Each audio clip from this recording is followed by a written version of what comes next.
Hello, everyone, and welcome to episode 400 of the MTG Goldfish podcast. I'm Seth, probably better known as Saffron Olive, and we have the full crew here this week, kicking things off with the owner of MTG Goldfish, Richard. How are you this fine Monday, Richard? Hey, Seth. Happy Monday morning. Happy Monday to you. It's a good Monday. It's a good Monday. I got to watch some Magic this weekend. Got to watch some football, but we're not going to talk about that. So yeah, we got another co-host in Krim. Good morning, Krim. How are you this fine Monday? Good morning. I am very much awake. So that's good. Hello. That's good. Hi. That's a win. When you are podcasting, being awake is certainly beneficial. Yes. I have found. yes. That is a huge plus. But good morning, everyone. Good morning. So today, kind of a weird week for the podcast. We're technically in spoiler season, but it's Unfinity spoiler season, and I'm not sure how many people care about Unfinity, but we're going to talk about Unfinity spoilers a bit. I also wanted to talk about Arena Championship 1, the big tournament that apparently very few people actually knew was going on over the weekend. So I wanted to talk about that a little bit, and then, of course, answering your fish mail question. So that's the plan for today. Before we get into it, a reminder that our show today is brought to you by Card Conduit, the easiest way to sell your Magic cards. And if you're tired of all the hassles that go into buy listing your cards, Card Conduit lets you skip them. You don't got to do all the typing and spend all the time and do all the work. With their curated service, you can send in as many cards as you want with a buy list value of $1 or more and pay just a 5% service fee. And if you want to put in a bit of effort on your end, you can use their sorted service where you list and sort your cards ahead of time and pay just a 2% fee. And no matter which option you choose, you're going to get a detailed report with the results in a fast payment once your order is processed. And right now, you may even get another 10% off if you head over to cardconduit.com/MTGGoldfish. Card Conduit, they're the easiest way to sell your Magic cards. So thank you to Card Conduit for supporting the show. And let's talk some Magic, and let's start with Arena Championship 1. I've been waiting for this podcast so we could talk about this tournament that went on over the weekend. Did either of you get a chance to check out any of Arena Championship number 1? No, I did not watch any of that. It was Alchemy, so I just read angry posts on Reddit. Oh boy, yeah, those posts there were many of them. I gotta say, like it was something else. I was not expecting this. I went into this feeling like kind of good about where we were going with coverage and organized play. I can't remember what the last tournament I watched was that Wizards put on, but I remember watching and I was like, wow, this is actually really good. Like I thought they did a really good job. The coverage was solid. So I didn't really spend the weekend watching Arena Championship 1 because it is Alchemy and that's just like not really my thing, which is a whole nother topic, why they would choose Alchemy for this. But I did catch like bits and pieces, and then I watched the last couple of rounds last night of the actual championship of the top 8, and it was rough. It was like really, really rough. So as far as like actually playing Magic, whatever, we can debate whether Alchemy is a good choice for this. Viewership was, I would say, not very good. It was hovering around $4,000. Actually, hilariously, I looked it up on Saturday and the stream was at like 3,200 people. And that was actually less people than Crokies had streaming the Saturday before just by himself. I was like, oh, that's probably not good for a $200,000 like pro. This is a pro tour. This is the equivalent of a pro tour under the new system. Like this is supposed to be a big thing. So the viewership wasn't good. And the stream was just stuttering and lagging, and sometimes there'd be no audio, and sometimes it would do the weird like they talk for a second and then it would cut out and like jump forward a few seconds, so the audio was like just so stuttery and choppy. It was a mess, to the point where like if this was my stream, I probably would have been like, sorry everyone, I'm having issues on my end, I gotta shut this down and like figure out, I'll be back on Thursday or whatever with another stream. It was that bad. So the commentators were great. Like that was the one thing that was like kind of saving the event to some extent, is the people they actually had commentating, I think, did a wonderful job. So none of it was their fault, but technical issues, viewership, the chat was just people complaining. Like it's the top 8. There's tons of money on the line. It was actually a really interesting final match between two Rakdos sacrifice decks. Really, really fun to watch. And the chat was just people complaining about Alchemy, complaining about the stream. Like that was all it was. So I came away from it feeling very disappointed and thinking like, maybe they're just investing everything into the Return of Paper Pro Tours, and this is like, they don't really care about Arena Pro Tours. That's the one thing that gives me a slight bit of hope. Like, maybe that's where all their budget and time and effort is going. Otherwise, it was kind of like just an embarrassing weekend for professional Magic, in my opinion. So I don't know. What do you guys think? Like, I know you didn't get to watch much of it, but what do we do with viewership and Alchemy? And is there anything we can do to save this? I mean, so normally when you watch a WotC stream, right, the quality may be like laggy or different language because they're using like Discord streaming to get the POVs instead of an actual spectator mode. But this time, from what I understand, it was beyond that. Like the commentators were cutting in and out, and like the actual like main broadcast was using like Spectrum or something. I don't know, right? It felt like Krim was streaming from his like basement or whatever. He's like, sorry guys, internet's out, Spectrum. So I don't know what's wrong. Like I still remember like, the early day of esports where like you bring in the satellite van or something, so you have like double internet, right? Like you have like backup internet for your backup to make sure it actually works. Like, so I don't know, and like, so I understand that they want to push Alchemy, but this just seems like the wrong place to do it, right? Like, people who watch on Twitch are super invested, right? They're the Redditors, right? They are the actual Redditors, and the Redditors are the ones that always complain about Alchemy, right? So, like, you're gonna lose here, right? Like, if you want to push Alchemy, you need to push it in some other way, but you're really basically going to, like, the den of the enemy and, like, broadcasting Alchemy, right? And asking for it. So even if there were no technical issues, I would have guessed that the top 8 would have just been people complaining about Alchemy anyway, right? And then as a new player, you come in, you're like, yeah, I want to join the Magic community, and like, yeah, this is like a big event, and you just see people complaining and complaining and complaining, right? So I feel Wizards like goofed on multiple fronts, like technically, but also choice in format. Like if they wanted to do Alchemy, they needed to push it in some other way towards their actual target audience, which is the more casual crowd, and not kind of like the hardcore online Twitch Reddit crowd. Yeah, that's not gonna be a win for Wizards going with that crowd for Alchemy. They already know the feedback from that group is already very loud. But what do you think about this, Grim?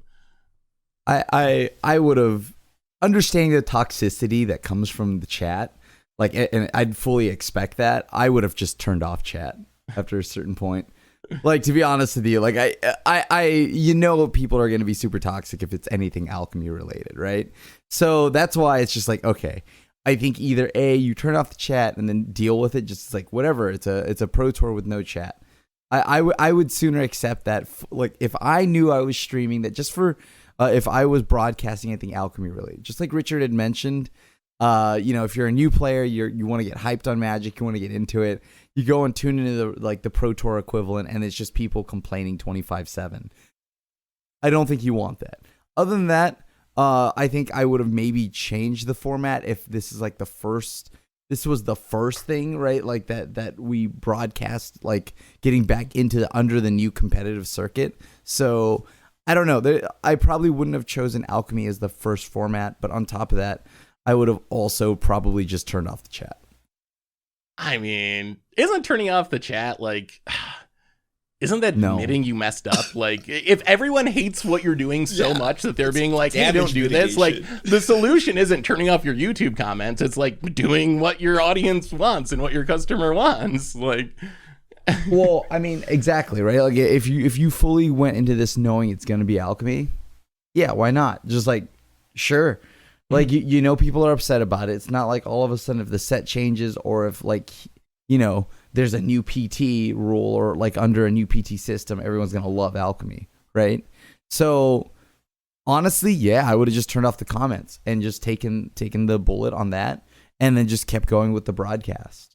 They actually did like probably the worst thing, which was they just like started banning and timing out anyone who said anything critical of the stream, which then just got the rest of the chat to start talking about how the mods were like going ham and timing out people who weren't actually doing anything offensive and just being like, why is your stream so stuttering? Like, oh, you're out of here. One person, they said, what is Hooglin modding this stream? Why are so many people getting timed out? And they booted him. I was like cracking up because like that's kind of like a meme about how Jeff I love Jeff, but he just bans people so aggressively. aggressively, and that was like timeout worthy. So yeah, it was wild. It was definitely a wild week. What do you think this means about Alchemy? Like at some point, we keep getting all these little signs. Like you have people complaining on social media, but that's just in franchise crowd, so you can't read too much into it. And then you get like the play data from the trackers that shows it's unpopular, but that's also just like people in franchise enough to get trackers. And then you have a tournament and the viewership's mad. Is it bad? Is there ever a point where all of this adds up to Wizards being like, maybe we should stop pushing Alchemy so hard? Or do you think this is just, you just keep going and you get Alchemy until the morale improves type of thing? And I should say, I think Alchemy should exist. I'm not saying they should like delete it. And if you're someone who enjoys Alchemy, that's awesome. But as far as like pushing it as a, you know, a big Twitch format for pro tours and stuff, is there ever a point where they reel back on that end of it? So not saying like if you know, enjoy Alchemy, whatever, you're a bad person, like play what you want, enjoy what you want. I'm glad you can play Alchemy, but pushing it as far as like being a big public event, could that ever happen?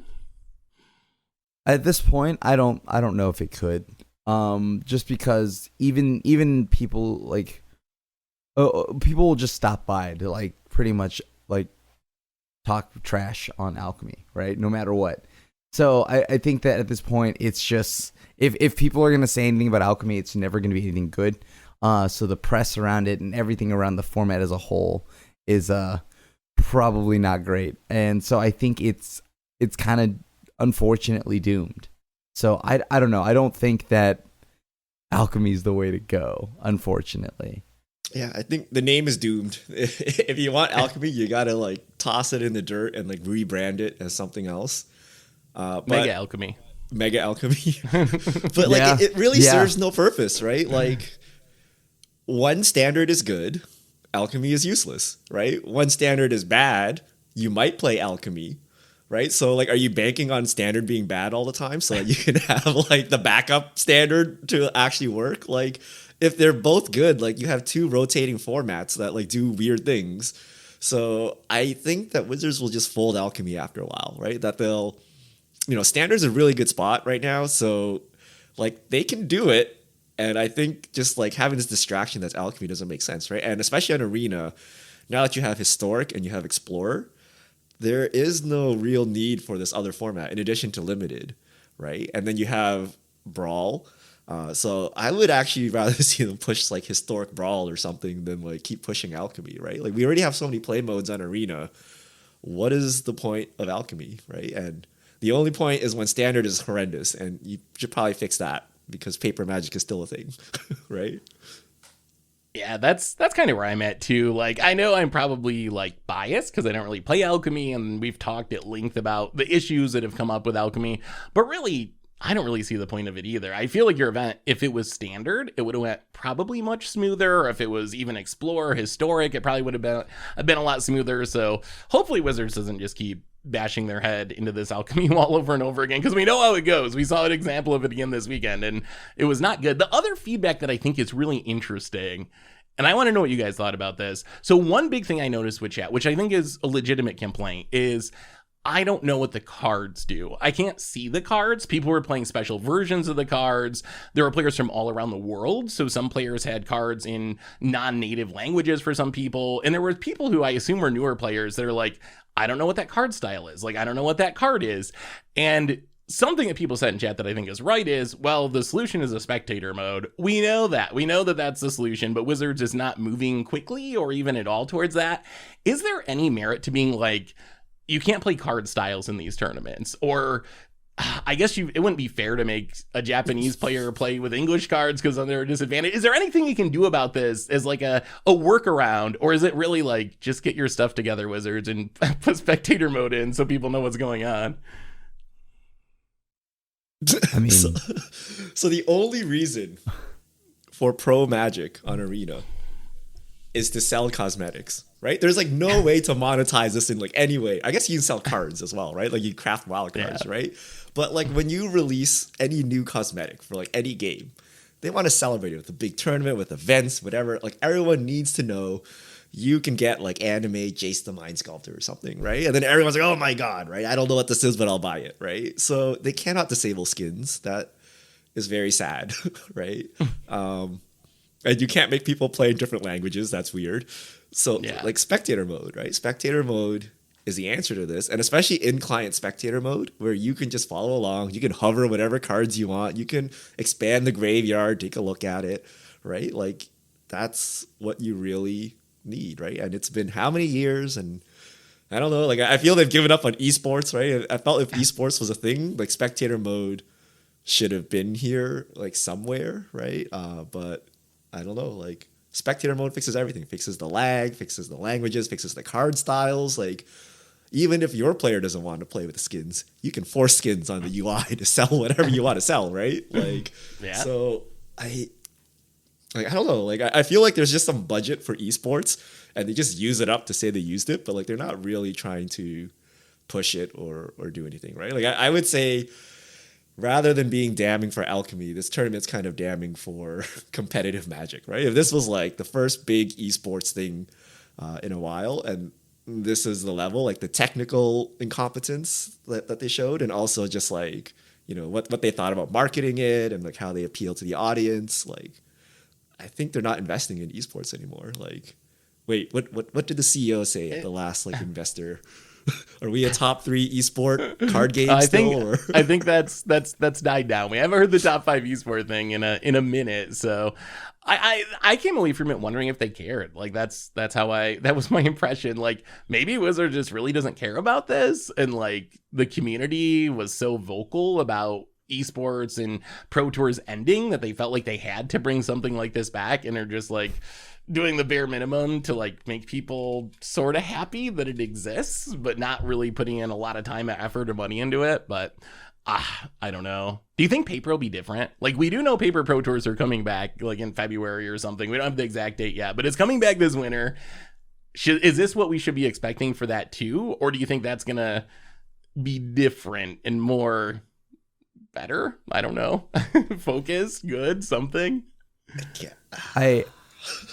I don't know if paper.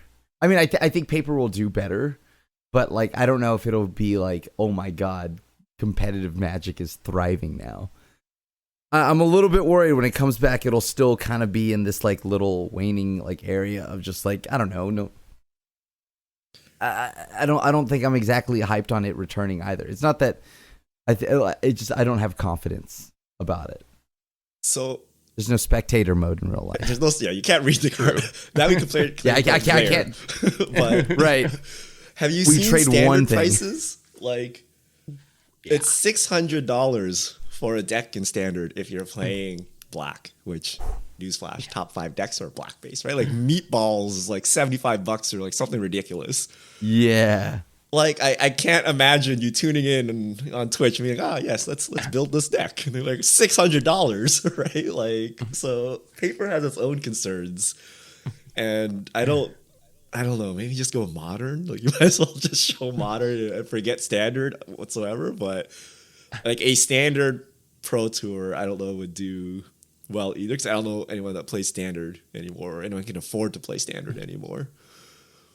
Hilariously, I think that top tier Pioneer decks are actually cheaper than standard now. If you just look through the top like 5 or 6 decks of the meta, most of those are like 500. Some of them are less, so they actually are cheaper than buying a standard deck. So I guess that's the direction to go if you're trying to be budget conscious. Maybe you just don't buy into standard and buy a Pioneer deck instead that'll last longer theoretically. But well, yeah. So that is organized play. I don't know. I don't know what we're doing with it. Hopefully it improves in the future, but it was not an encouraging weekend overall. Although Sam Ralph won, and he was super fun to watch play. Phil Helmsmith, what's the famous poker player? His moto name's the same as I. He's a very well-known like Magic Online player, but he actually just like crushed it and played super well. And they had actual face cams. One of the things they did do right is they had face cams on the players, and it was really fun to watch because he would like react to all of his top decks and get like super excited when he draws something good. And like, so that part was actually fun to watch. So shout out to Sam Ralph for like playing really well and being super fun to watch. It was cool to see him actually take down this tournament and get the prize money. But other than that, and the caster is doing a good job. Not a whole lot of redeeming factors from this weekend, but anyway, when's let's the next talk. Pro Tour, Seth? When are we going to a paper Pro Tour in Hawaii? Is that happening anytime? Paper Pro Tour featuring Pioneer this winter. They haven't announced the date yet, Okay. but sometime this winter, the first of the year. So I'm guessing like January, February, sometime in that range. So fingers crossed that that'll actually be good. I'm excited to have a Pioneer Pro Tour. Like, I think it's going to be interesting to see that. I don't think we've ever had a Pioneer Pro Tour before because Pioneer came out during the no OP, everything on arena era. So I'm going to be hyped. Hopefully it runs a little smoother and they learn from this one, but anyway, we got a new set coming out. There's always a new set coming out. We got a new unset coming out, actually. Unfinity. We're on the last day of spoilers, I think. This set's so weird. Some of the cards are legal, some of them are not. Before we jump into some spoilers, we got most of the set now. Where are you guys at with Unfinity? Is this a set that you're like interested in on a personal level, or is this one of these, I'm glad some people enjoy it, but this just isn't for me type of sets? I am on I enjoy this set just because it's so much fun to see what they've like see the cards. Unfinity stuff is always just a blast to look at and to see what what nonsense comes out of it. So yeah, I really like it so far. It's fun, like browsing a custom card Reddit. The same sort of feeling where like, oh, that's kind of cool and funny, but then you might actually have to play against these cards, which that's a little different. But what do you think, Richard? I'm too old for this. Like, it's so complicated. Like, I'm already complaining about like the complexity creep in standard sets. They just amped it up. Like, all the new mechanics like are like super confusing. They do like 8 million things, and like the joke is like so hard to understand. Like, just like Space Valorant, I get it. Okay, like Space Valorant, funny, right? But like some of these cards, like the abilities, it's just like so much. I'm like, where's the joke? I don't get it. It's like so complicated. What am I doing? Like, I can't read like 8-sided cards anymore, right? Like, forget it, right? So I think it's too complicated. I don't see anything that's like crazy for me. I guess we'll talk about it later, but I do have complaints about how some of these mechanics are going into Eternal formats where everyone gets to deal with them. But I don't know, like, what happened to just like standing up and flapping your arms like a chicken or something? Like the old silver bordered cards, right? Like, these are so like in jokey that like, I don't know. I just don't get them anymore. Yeah, I guess I kind of feel the same way. It's certainly very complex. Like, the new mechanics are, unless that's part of the joke, maybe there's some meta joke about how, complexity creep is in Magic, and this is like highlighting that in a weird roundabout way. Maybe it's some sort of meta joke. But yeah, the mechanics are kind of just like mind-bogglingly complex. And normally with a set like this, you can just ignore it because it's all silver bordered. But like you said, these are cards that can be played in Commander, can be played in Eternal formats. How much those cards are actually going to show up, that's another question. I think people that are like super freaking out about like stickers ruining Legacy or something are probably being a little chicken littly, and it's not actually going to be anywhere near that bad. But let's talk about some cards. Let's talk about the eternal ramifications of some of these cards. These are all real cards. These are not Acorn cards. So these are ones that actually are legal to play, the ones that we're going to be talking about. Richard, take it away.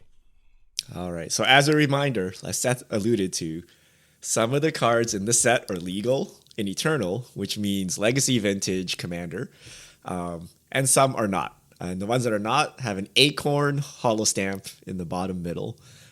So we're going to start off with a Planeswalker, a Doggo Planeswalker, Comet, Stellar Pup. 2 red and a white, 4 mana value, legendary Planeswalker, Comet, 5 starting loyalty. This is Eternal legal, and all the cards we talk about today will be Eternal legal, by the way. So 1 ability, 0 to activate loyalty. Roll a 6-sided die. If it's 1 or 2, it's a +2, then create 2 +1/+1 green squirrel creature tokens. They gain haste until end of turn. A 3 is a -1. Return a card with mana value 2 or less from your graveyard to your hand. 4 or 5. Comet deals damage equal to the number of loyalty counters on him to a creature or player, then -2. 6 is +1. You may activate Comet Stellar Pup's loyalty abilities 2 more times this turn. So it's a reroll ultimate. This this card, I will say I love the design of it. If you're trying to design a top-down dog planeswalker, I think you kind of nail it. Like, you're chasing the squirrels, you're like digging up a bone for the -3. I think the 4 or 5 is like biting someone. You go a little aggro and bite someone and it hurts. And then, I don't know, you get a burst of energy or something for the -6, and you're just like in the high energy mode. So I like the flavor of this card. This is a card people have actually had legit conversations about whether it can see play in Legacy.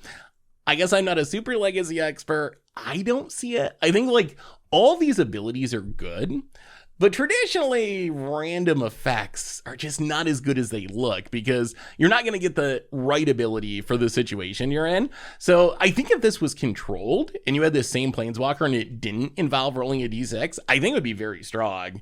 As it is, I think it's fine, but it's hard for me to imagine Legacy players are actually going to like roll 6-sided dice and get random abilities. Like, you play a Jace, you can play like Minskin Boo. Like, there's some really strong planeswalkers that aren't random, but I don't know. What do you think, Grim?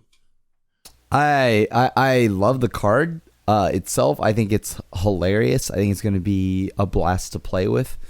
But I have wait, why would this be Eternal playable outside of like Commander? So it's, just like super value-y, right? So yeah, it's 4 mana, and if you just say do the first ability, a 1 or a 2, it goes to 7 loyalty and 2 squirrels, right? If you manage to hit the ultimate and then hit the first one, you'd go to 10 loyalty, 4 squirrels, right? Like, so you can go like pretty nuts on it. It's like just super value-y. The problem is like if you're trying to like answer something on the board or something and then you don't hit the right one, you might just die. But like if I think I don't know too much about Legacy, right? But if we were in top deck mode and I plopped this down, I think I'd be very pleased with it, right? If we were both empty boarded and top deck, like this would probably take over the game and win. If I'm getting beaten down and I'm trying to do something, this may not work. But it's just kind of Oko at 4 mana, right? Like you can get so much loyalty. You can like double return something from the graveyard. Like that ultimate is crazy, right? Like if you get a double activation on this, I think you're pretty happy with it. So that's why you would play it. Now, is this what you want to be doing in Legacy? I have no idea, right? This feels like a very fair card to be dirtling around with. But I'm sure someone can fit it in a Legacy deck and win. Like it's serviceable enough for it to finish a game, right? I would love that. I would love that, but I do not exactly. That was the main thing. Like I don't even feel like everything you've mentioned is even good enough in Legacy, right? Like 2 squirrels, all of that. I spent 4 mana for that in Legacy. I don't know if I like that at all. It's also Boros. However, it's weird color combo to like be jamming in Legacy. Blue? Oh, I think the value of it would like 2x. Yeah, if it were blue, like blue white or something, or blue red, sure. But although Commander, this will be fun. This will be super fun to drop in my Commander deck. I've heard people actually saying that not being blue is one of the reasons to consider it because Legacy is so Delver heavy that Pyroblast and Red Elemental Blast are like super heavily played right now. So like Jace has kind of gotten pushed out of the format almost because those cards are so popular. So people are thinking like maybe it's an upside because it's going to dodge like the REB effects and like stay on the battlefield. So I still don't know if I actually see it. And Commander, would you play this outside of a dice rolling deck? I think I'd play it in a dice rolling deck because it's another way to roll a die maybe a bunch of times if you hit a 6. But would you just play this outside of that? I mean, outside of memes, I guess, if you want to play it in Dog Tribal or something just because it's flavorful. But is this a good Commander card or just like kind of a funny Commander card? This is definitely a fun Commander card. I mean, it's not even like there's no deck where I feel like this card just like pops off and takes over. Right? Like, I don't think in Commander, if I made like even 4 squirrels, it would really do that all that much. However, it is adorable, and I do love the card. So, yeah, he's a good boy. Of course, every deck could play him that has red and white. Why not? Only because he's cute. I think you guys are am I really high on this card for no reason? Like, that ultimate is so crazy, right? Like, if you hit that ultimate, it goes to 6 loyalty, and if you do 4 and 5, the double burn, you would do 6 and 4 damage, right? That's 10 damage to the face if you want, or 10 damage across like 2 creatures. Like, I think you could actually play this as, and like, if you get like 2 squirrels, that's enough chump blockers. You get like 4 squirrels, that's enough chump blockers to keep this alive.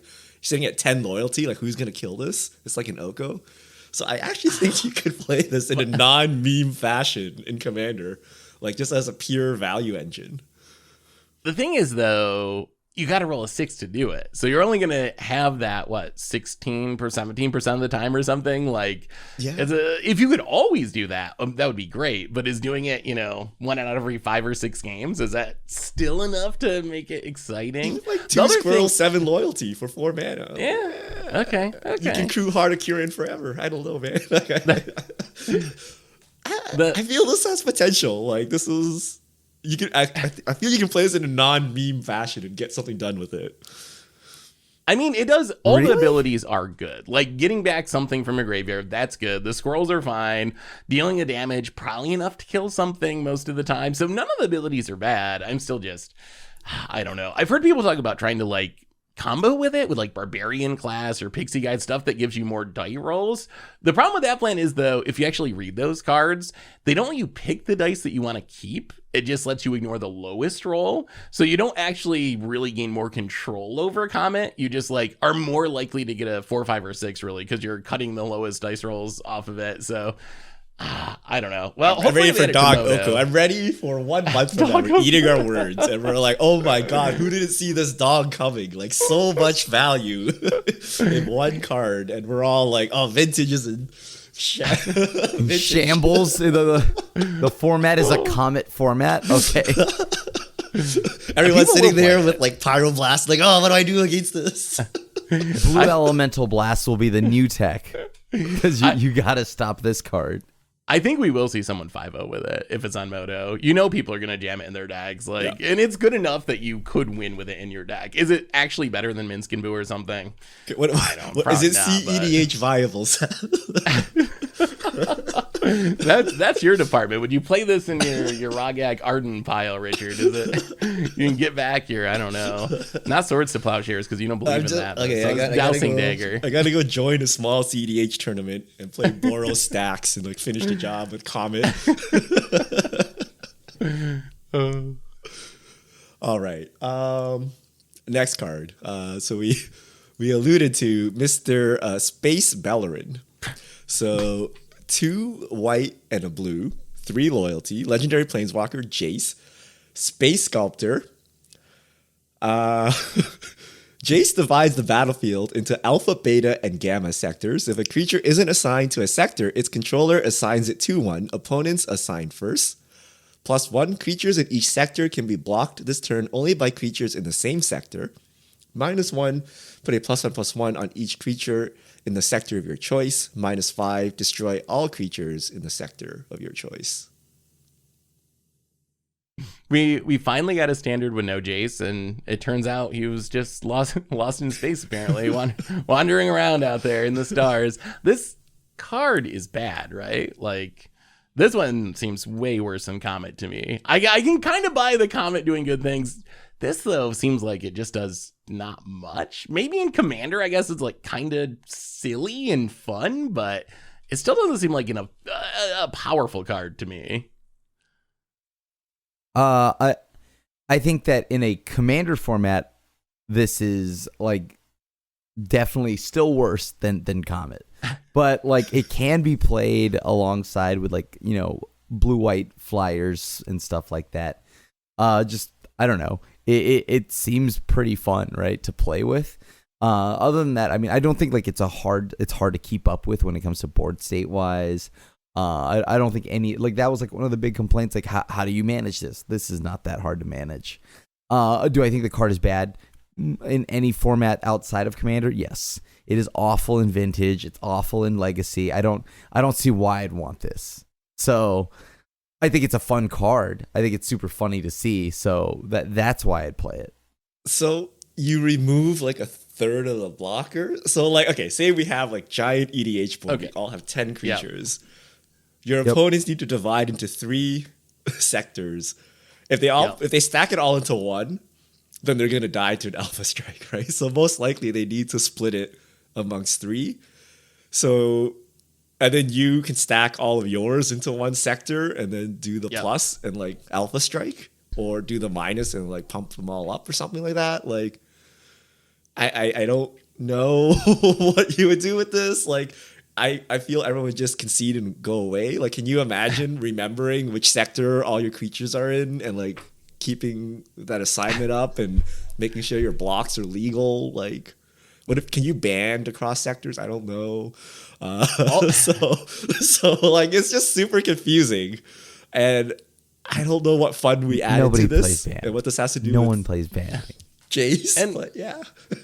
And apparently it's like day and night where you have to track it forever. So if someone plays a Space Bellerin on turn 4, even if you just kill the Space Bellerin, the sectors remain for the rest of the game in case Jace gets reanimated or something. It could be relevant. So in theory, you're supposed to, from what everyone's saying, in theory, you're supposed to keep tracking it, even if Jace doesn't exist anymore. I think you nailed how you play it. Like, I imagine your opponent split into all 3 sectors so they don't get wrecked by the unblockability.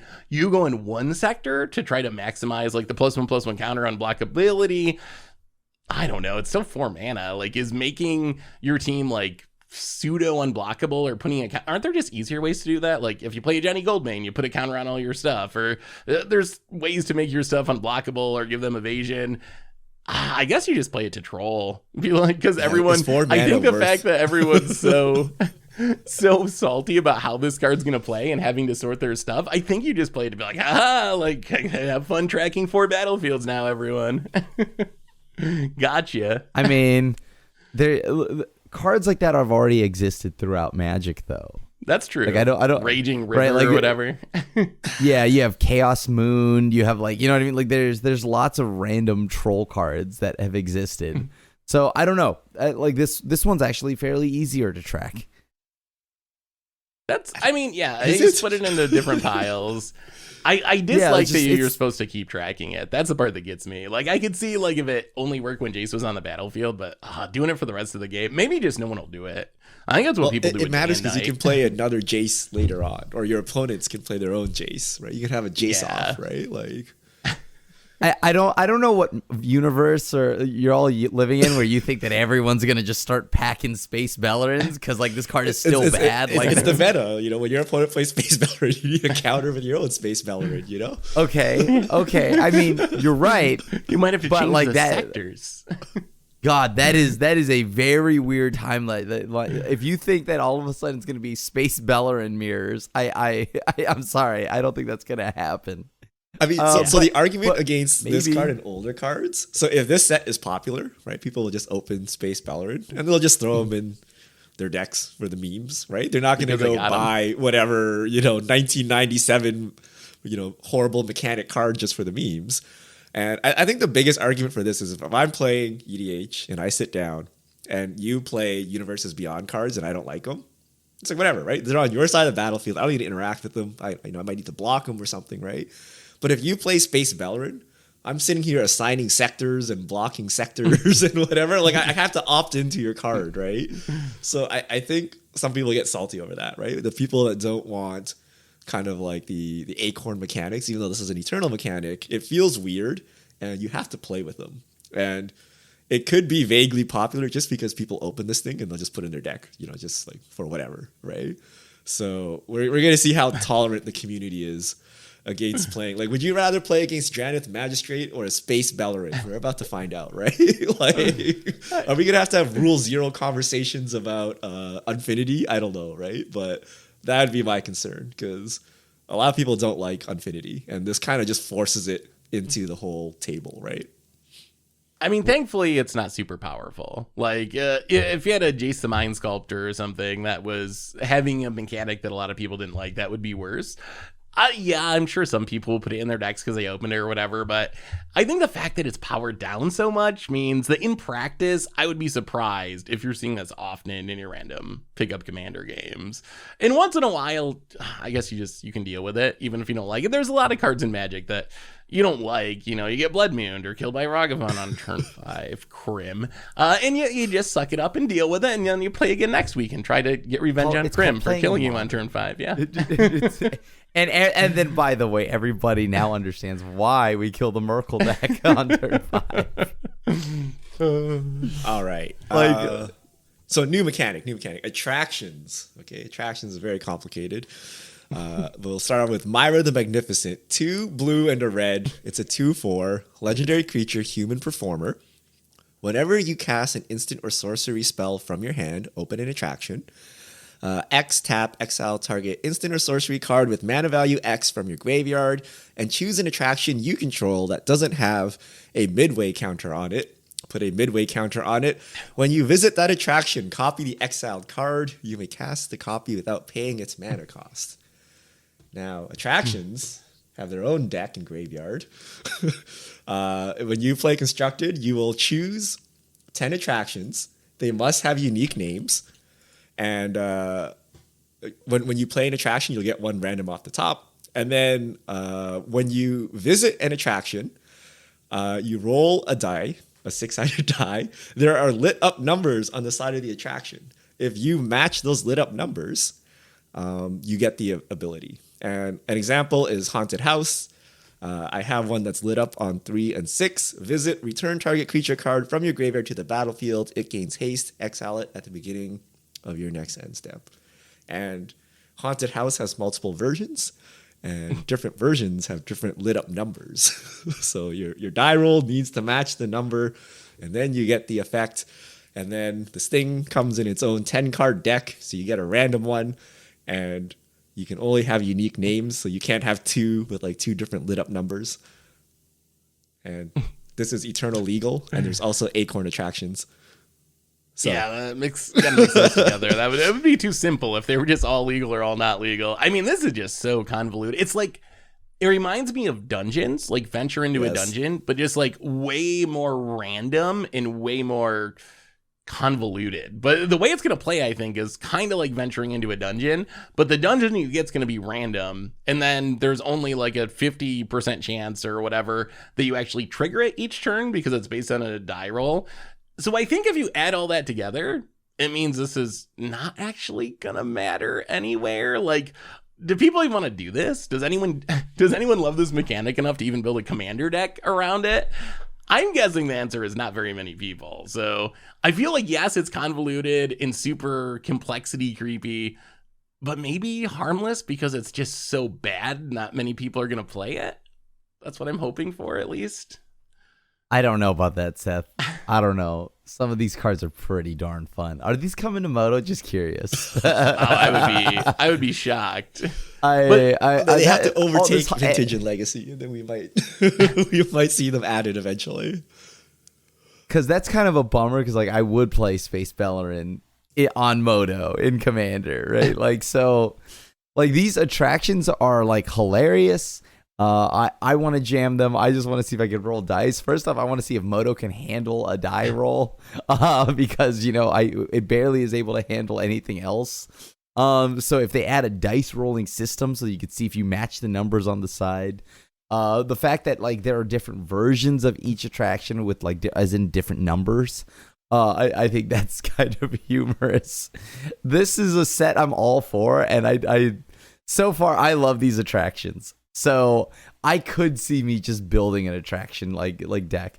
The only problem I've got is that a lot of the cards that open attractions and all that stuff aren't that great.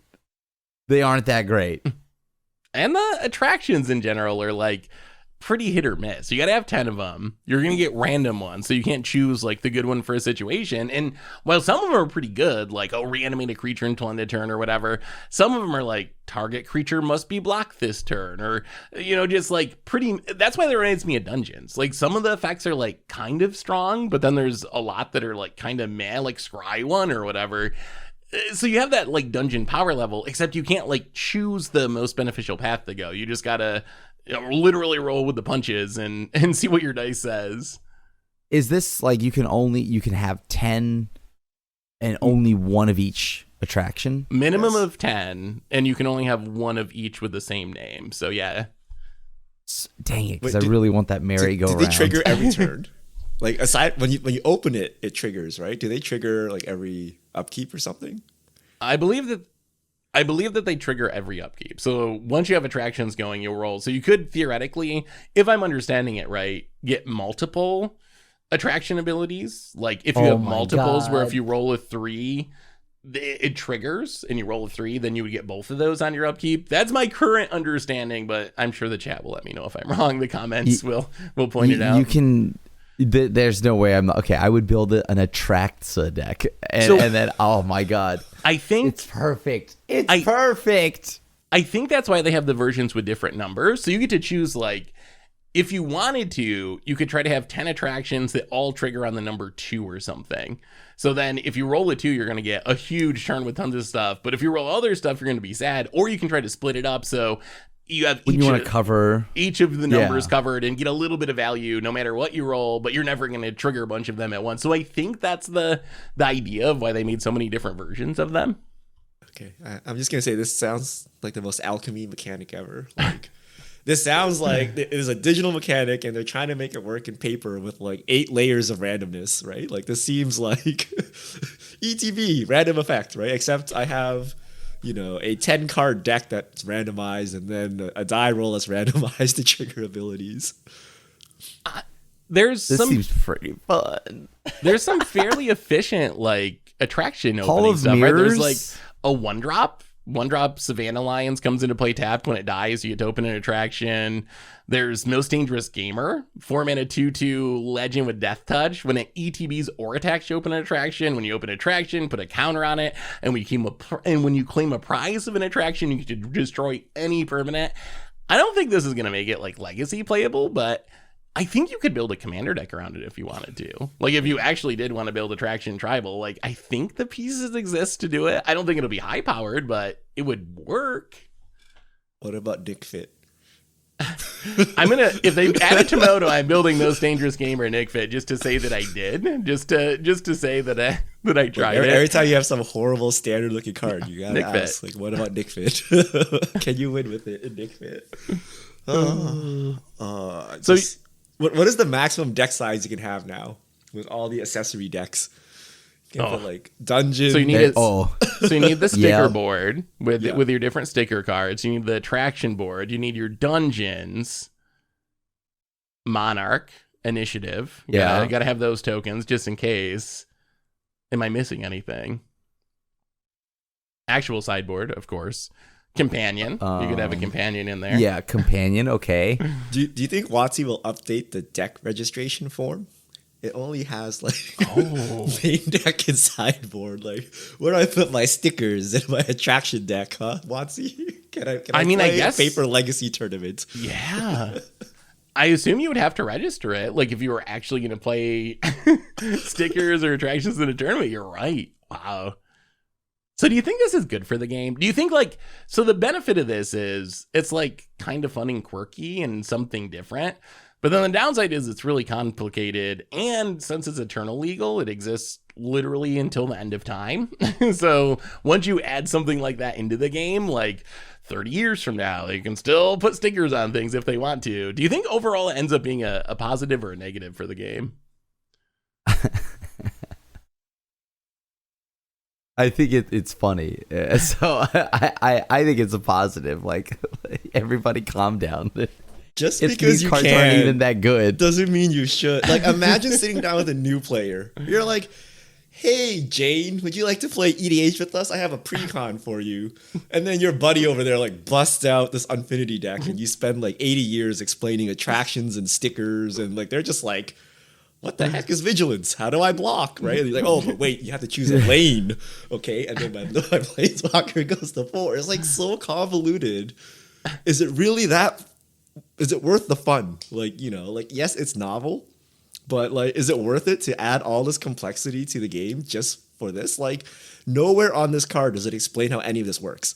Right. So you cannot figure out how this works without like Googling and going onto the mechanics website and whatever, right? Like, what happened to reminder text explaining how mechanics work, right? Like, so for new players, for a casual format, I think this is like a lot worse, right? Like, you just do not understand what's going on.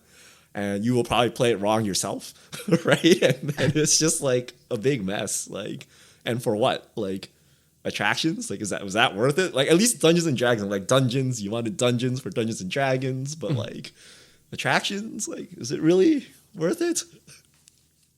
And dungeons are a little more gronkable. Like, at least you're just like kind of moving to the next thing. It says venture into a dungeon, you go to the next room. So there's a little more simplicity. I do think there's an interesting conversation to have about Commander and if it's becoming too inaccessible for new players. Like, I feel like we're in this world where Commander is the like default new player format. Like, Paper Standard doesn't really go on. If you're going to introduce someone to the game, it's probably Commander, and Commander keeps getting more and more complicated. So I do wonder if we're going to get to a point where it just becomes prohibitively too complicated for someone to pick up Commander and start to learn the game, which I think would be a bad thing for the format. I think in this case, again, I lean towards like these cards are all just so bad that people are going to troll with them for the next 3 months or whatever and play them, and then they're going to like move on to the next thing and forget that these cards exist. So I'm guessing that like long term we just won't really ever see these cards and it'll be okay. But I do have a bit of a concern that if we keep adding these super complex mechanics to Commander, that it's going to get really hard for someone that's never played before to pick up a deck. Commander is already hard to pick up compared to 60 card formats. You get 100 singleton cards in there and its own rules, and so I do think there's like a bit of a worry about that. I do not. Okay, let's be real here, everybody. Is this set really what makes Magic so much more complicated? Are you really worried that like, okay, Unfinity is why the sky is falling, right? Like, no. This isn't what makes the game harder for new players. None of the new players will even like think these cards are like worth playing, other than like they might hear about it in passing, right? Like, oh, I heard there was a weird space set. Yeah, most of that's not legal, so don't worry about it. But like, you know what I mean? Like, come on. And then if you're the friend that shows Magic to a new person starting with Unfinity, well, then, you know, like maybe that's on you, right? Like, come on, right? Like, come on. I need to put Crim behind the Goldfish customer support emails. Where, like, every day people are like, "Oh, is this card legal in Legacy?" Like, I thought it was an Acorn card, or what's an Acorn? Like, people don't even know the legalities of like the set, right? Let alone like how any of these mechanics work, right? Or color identity. Oh my goodness, I got so many emails where people are like, "This says my deck is illegal, but my deck is legal because Garrick is a green card and the backside doesn't count." I'm like, I need to explain to you color identity or something like that, right? Like, you give people a lot more credit. Like, yes, if you're a Twitch streamer grinding Magic, you'll know exactly how all these cards work, but casual people are like, you know, it's a hybrid mana symbol. Why can't I put it in my deck? Right? Like, I opened this from a pack at Walmart. Why can't it go in my deck? Right? Like, why would casual player X be like picking up Unfinity? Because they don't know. They just go to Walmart. They're like, look, Unfinity. Yeah, right? They open it up. I mean, maybe so, but like, this isn't the dude. If you would have shown me like example, if you let me look at an Oko and let me look at Earl, are these Acorn cards? I don't know. I feel like these are Acorn cards, right? Like, are you joking? Like, come on. Like, I don't think that Unfinity is like the set that pushes it over the edge or whatever, but I do think there's like a general trend towards more and more complexity. Maybe it's like a way to keep adding new things to the game, so things getting more and more complex. So in isolation by itself, like, whatever, it's a random one set. I still don't know why they felt like they need to make it legal places necessarily, but whatever, it's a random one set. But I do think, like, as we keep getting mutates and attractions and stickers, like, it just like slowly builds on top of itself until eventually like the format explodes and no one can keep track of it anymore. Like, no new player could actually like understand what's going on. So I do think, like, I don't know, isn't that not like a little bit of a legit concern? Like,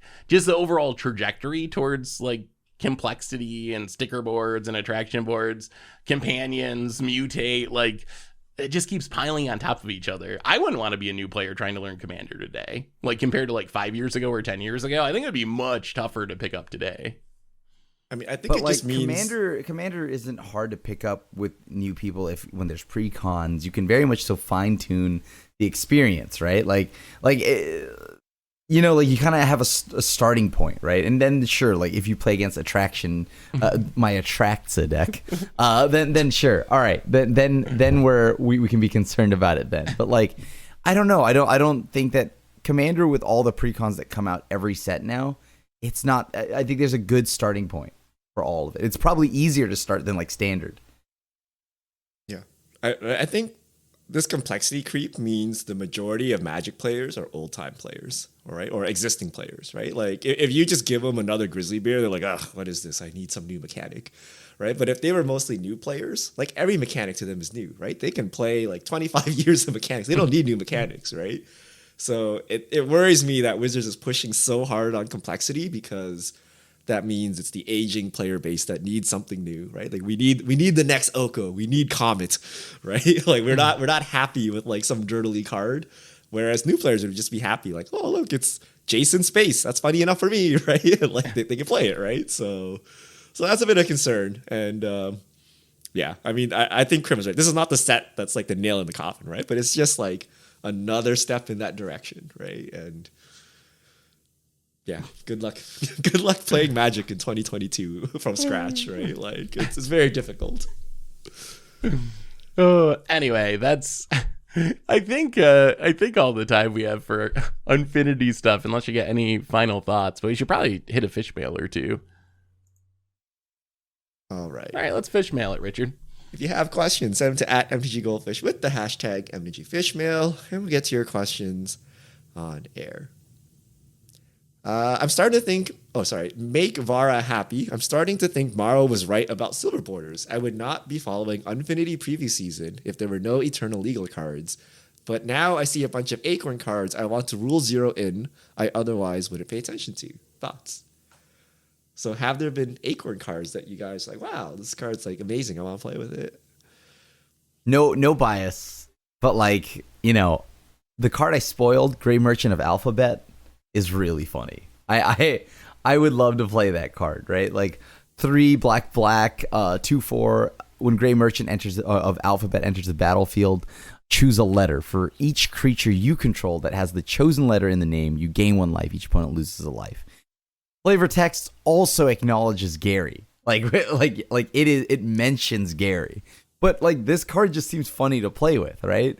And I don't know, you can probably choose like the letter T or A in some creatures, and then it would just like almost like drain the table like an absurd amount. I like it. I think that card would be fun to see in like a normal border, right? And then you also have, I think, a few of the attractions like that I don't understand why they're acorned could just be a normal thing. Like there's Centrifuge, the rare attraction, where it's just each player draws a card from the library of the player to their right. You create 3 treasure tokens. I mean, you can't have people stealing each other's cards. That's pretty obvious. That already exists. Already exist. Is there Demir? There's no card that lets you put your opponent's card into your hand, is there? I don't think a card in Magic exists where you can put one of your opponent's cards into your hand. But it's the next step. All right, like because we have Siphon Insight. I'm drawing off your library, but it's revealed, right? So why not just Siphon Insight but put it to my hand? I mean, couldn't they have just done it the Exile way and made it like Siphon Insight, and then it would have worked? They could have probably done it that way if they wanted to. No, but it's not as funny. Yeah, because that like there's that card I don't know. with like mobile phones or whatever. What was it? I feel like, be very careful touching other people's phones with their permission, right? Yeah, like attacks. Photo op maybe. Oh no, that's a different one. Did you see Photo op? Oh my god, you got to like take a selfie and post it on your social media and then show people the responses that you get, and if you do, then you get a reward out of it. I mean, some of these Trigger cards Happy. There's some like Trigger Happy's a fun one, right? Did you see that? Like that's one you copy or you choose a triggered ability to target permanent and it triggers. You control that ability. Ooh, why is that acorned? That's kind of cool. I mean, Far Out's one that I like. I think for me, like, this goes back to the podcast we did about silver border cards in the past. There's a lot of silver border cards that I would be fine with someone rule zeroing in one time. If you want to like hat tribal me, or you want to play the legend Leela that like cares about commons in specific, lets you cast things that are common rarity off the top of your deck. There's many cards that are like that. I don't think that I'd want to have to think through the actual ramifications of them. I don't want to have to think through the hat tribal meta and be like, oh, like this has good hats, so what do I play like to counter that? Or like, I don't want to be counting the number of letters and all the words like for the rest of the time. So there's a lot of stuff that if you wanted to rule zero in against me, pretty much anything in the set I would probably say yes. But at the same time, I wouldn't want to have to play against those cards every week for the next 20 years. You don't want to play around again, and I quote the hat tribal meta. Okay. We need a pyroblast for hats. We need a pyroblast for hats. I'm just saying, just in case things get out of control. I think I agree with Krim on this. God. Like, if you're gonna add like Space Bellerin and stuff into Eternal, like you should have just put them all in, right? And the reason they can't is the rule system does not support these like silver bordered cards, right? Like things that are intuitively understandable, but they could have just made the whole set like actually adhere to the Magic rules, but be wacky and weird. And then that would like remove this acorn confusion, and they don't need to jam in like full arts and, you know, shocklands or whatever to sell the set. Like they can just make the whole set wacky and just like inject it in. Because they've done it with half the cards, right? And then you have these other half that are just like kind of sitting around and are awkward. But yeah, I mean, this is a way to appeal to everyone, right? Not rock the boat. Have some acorn cards, have some eternal cards, have some actual valuable cards that people can buy the boxes for. But yeah. So that's all the time we have for Fishmail this week. If you have future questions, send them to @MTGGoldfish with the hashtag MTGFishmail, and we'll get to your questions on air. And I believe that brings us to the end of episode 400 of the MTG Goldfish podcast. So Richard, Grimm, thanks for hanging out. Thanks to everyone for listening. Thanks to Card Conduit for supporting the show. And we will be back next week to talk about early Brothers War spoilers. We're coming on Thursday and whatever else goes on in the world of Magic. So, so until then, everyone, have a good week.